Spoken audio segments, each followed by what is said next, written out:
Hello students, welcome to my Bengali study channel.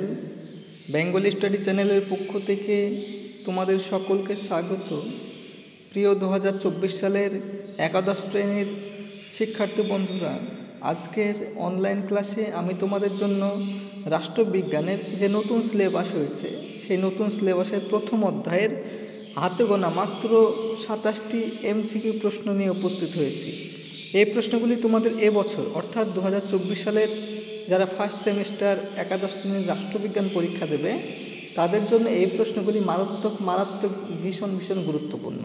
তাই তোমরা এখন থেকেই অর্থাৎ তোমাদের আগামী সেপ্টেম্বর মাসে যে প্রথম সেমিস্টারের এক্সাম রয়েছে সেই এক্সামের আগেই যদি তোমরা এই প্রশ্নগুলি এখন থেকেই ভালো করে স্টাডি করো, পড়াশোনা করো, তাহলে আমি আশা করি তোমরা অবশ্যই পরীক্ষায় গিয়ে প্রথম অধ্যায় থেকে এই প্রশ্নগুলির মধ্যে তোমরা 100% গ্যারান্টি তোমরা প্রত্যেকটি এমসিকিউ প্রশ্ন কমন পেয়ে যাবে।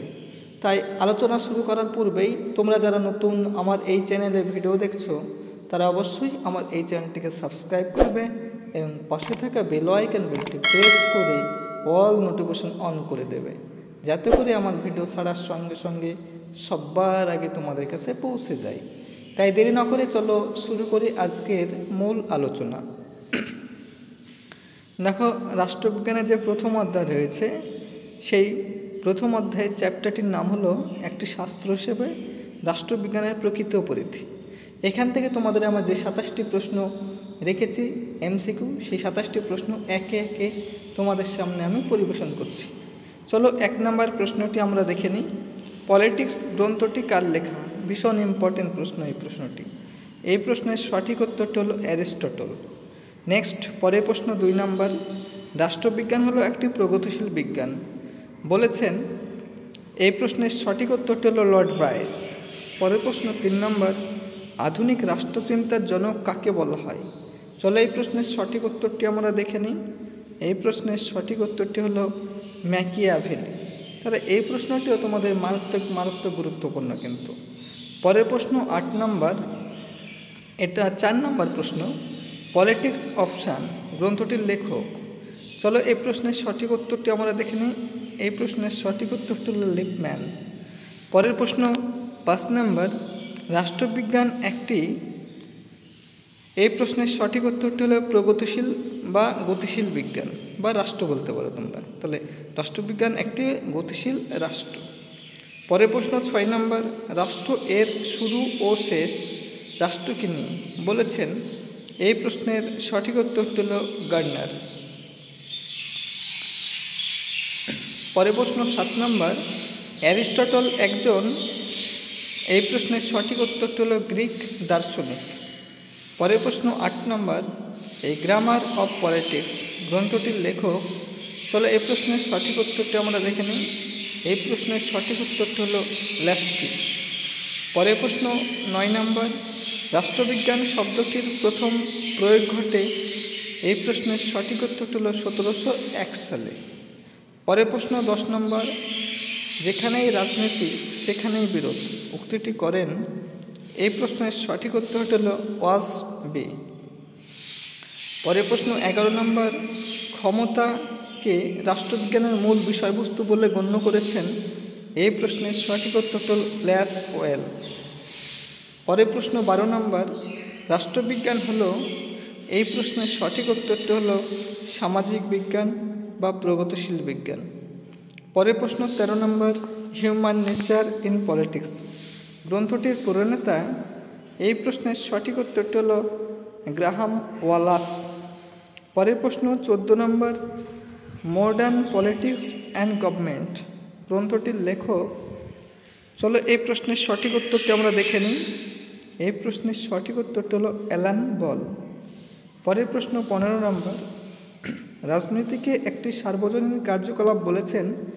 এই প্রশ্নের সঠিক উত্তরটি হলো অ্যালান বল। পরের প্রশ্ন আলোচনা করার পূর্বেই তোমাদের উদ্দেশ্যে আমার একটি বার্তা। তোমরা যারা নতুন আমার এই চ্যানেলে ভিডিও দেখছো তারা অবশ্যই আমার এই চ্যানেলটিকে সাবস্ক্রাইব করবে এবং চ্যানেলটি অবশ্যই বন্ধু বান্ধবদের মধ্যে অধিক পরিমাণে শেয়ার করবে। কারণ আমার এই চ্যানেলটি যেহেতু নতুন, সেহেতু আমার এই চ্যানেলটি যাতে ভবিষ্যতের অনেক দূর প্রসারিত হয়, অগ্রসর হয় এবং চ্যানেলটি যাতে কন্টিনিউ তোমাদেরকে প্রতিনিয়ত সাপোর্ট করতে পারে, সেই জন্য তোমাদের সাপোর্ট আমি একান্তই কামনা করি।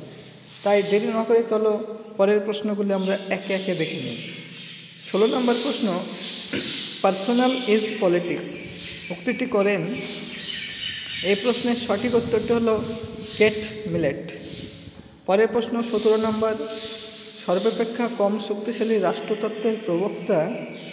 এই প্রশ্নের সঠিক উত্তরটি হলো এভার্ট নজিক। পরের প্রশ্ন 18 নম্বর, রাষ্ট্রবিজ্ঞানের জনক কাকে বলা হয়? এই প্রশ্নের সঠিক উত্তরটি হলো অ্যারিস্টটলকে। এই প্রশ্নটিও তোমাদের মারাত্মক গুরুত্বপূর্ণ 2024 সালের একাদশ শ্রেণীর ফার্স্ট সেমিস্টার এক্সামের জন্য। পরের প্রশ্ন 19 নম্বর, আচরণবাদের সংস্কার রূপে অভিহিত করেছেন? এই প্রশ্নের সঠিক উত্তরটি হলো ডেভিড স্টোন। তাহলে আচরণবাদকে সংস্কার রূপে অভিহিত করেছেন ডেভিড স্টোন। পরের প্রশ্ন 20 নম্বর, রিপাবলিক গ্রন্থের রচয়িতাকে? এই প্রশ্নের সঠিক উত্তরটি হলো প্লেটো। এই প্রশ্নটিও তোমাদের মারাত্মক গুরুত্বপূর্ণ। পরের প্রশ্ন 21 নম্বর, কে রাষ্ট্রবিজ্ঞানকে শ্রেষ্ঠ বিজ্ঞান বলেছেন? তাহলে এই প্রশ্নের সঠিক উত্তরটি হলো অ্যারিস্টটল। নেক্সট, পরের প্রশ্ন 22 নম্বর, ওয়েলথ অফ নেশনস গ্রন্থটির রচয়িতাকে? ভেরি ইম্পর্টেন্ট প্রশ্ন। এই প্রশ্নের সঠিক উত্তরটি হলো অ্যাডাম স্মিথ। পরের প্রশ্ন 23 নম্বর, মানুষ রাজনৈতিক জীব এই কথা কে বলেছেন? এই প্রশ্নের সঠিক উত্তরটি হলো অ্যারিস্টটল। পরের প্রশ্ন 24 নম্বর, রাষ্ট্রবিজ্ঞান ও নীতিশাস্ত্রকে সর্বোত্তম কে স্বতন্ত্র শাস্ত্র বলে চিহ্নিত করেন? এই প্রশ্নের সঠিক উত্তরটি হলো ম্যাকিয়াভেলি।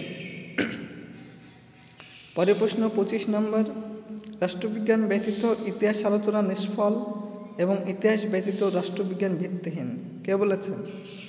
এই প্রশ্নের সঠিক উত্তরটি হলো জন শিলি। পরের প্রশ্ন 26 নম্বর, পজিটিভ ফিলোসফি গ্রন্থটির রচয়িতাকে? এই প্রশ্নের সঠিক উত্তরটি হলো অধ্যাপক কোত। পরের প্রশ্ন 17 নম্বর, কে সর্বপ্রথম অর্থশাস্ত্রকে পৃথক শাস্ত্রের মর্যাদা দেন? এই প্রশ্নের সঠিক উত্তরটি হলো অ্যাডাম স্মিথ।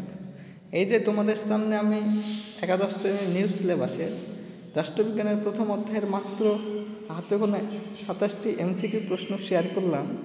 এই প্রশ্নগুলি তোমরা এখন থেকেই মনোযোগ সহকারে পড়ো এবং তোমাদের বন্ধু বান্ধবদের মধ্যে এই প্রশ্নগুলির যে লিঙ্ক, ভিডিওর লিঙ্ক, সেটা তোমরা শেয়ার করবে। এবং যারা আর্থিকভাবে দুর্বল, পিছিয়ে পড়া ছাত্র, যারা টিউশন পড়তে পারো না, তারাও যদি কন্টিনিউ আমার চ্যানেলটি ফলো রাখো, তবুও তোমরা কন্টিনিউ বাংলা রাষ্ট্রবিজ্ঞান এবং ইতিহাসের সমস্ত এমসিকিউ কোশ্চেন বলো, এসএকিউ কোশ্চেন বলো, এমনকি ব্রড প্রশ্ন বলো, একাদশ শ্রেণী এবং দ্বাদশ শ্রেণীর এবং মাধ্যমিকের সমস্ত প্রশ্নের অ্যান্সার তোমরা এই চ্যানেল থেকে পেয়ে যাবে। তাই তোমরা অবশ্যই আমার এই চ্যানেলটিকে লাইক করবে, কমেন্ট করবে, শেয়ার করবে এবং চ্যানেলটি বন্ধু বান্ধবদের মধ্যে অধিক পরিমাণে শেয়ার করো।